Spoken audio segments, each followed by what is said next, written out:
আপনারা জানেন আজকে ছুটির দিন শুক্রবার এবং এই বিকেল 5টায় আমি কেবল এসেছি একটা মানুষরূপী জানোয়ার এই কোর্টে নিয়ে আসা হয়েছে, একটা মানুষরূপী জানোয়ারকে কোর্টে প্রডিউস করা হয়েছে।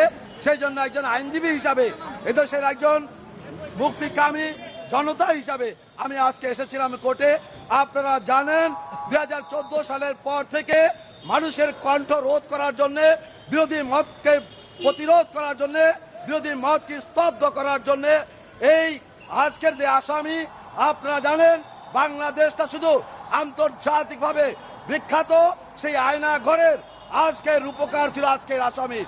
আপনারা জানেন এই একটি শ্রেণীর একটি ব্যক্তির ক্ষমতাকে কুক্ষিগত করার জন্য, স্থায়ী করার জন্য আজকের এই আসামির মতো কয়েকজন উচ্চ পদস্থ সেনাবাহিনীর কর্মকর্তা, পুলিশ কর্মকর্তা, র্যাব কর্মকর্তারা মানুষের কণ্ঠ চেপে ধরেছিল। আপনারা সাংবাদিক ভাইরা ভয়ভীত ছিলেন, তারা আয়নাঘর তৈরি করেছিল, আপনাদেরকে কথা বলার স্বাধীনতা দেওয়া হয় নাই। প্রাণ পটেটো ক্র্যাকারের স্পেশাল মশলা এমনই যে লোভ সামলে রাখা যায় না। প্রাণ পটেটো ক্র্যাকার, লোভ সামলানো দায়। আপনারা ইচ্ছা করলেও লিখতে পারেন নাই, আমরা মাঠে নামতে পারি নাই, বিএনপি নেতা কর্মী মাঠে নামতে পারে নাই।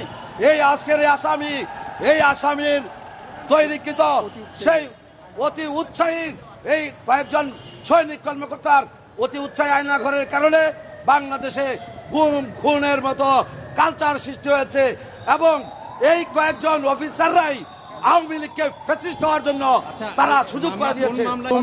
মামলার হত্যা মামলায় তাকে আজকে প্রডিউস করা হয়েছে।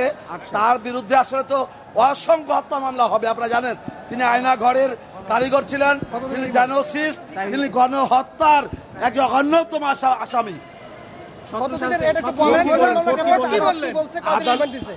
এই মামলায় তাকে 10 দিনের রিমান্ড চাওয়া হয়েছিল, আদালত তাকে 8 দিনের রিমান্ড মঞ্জুর করেছেন।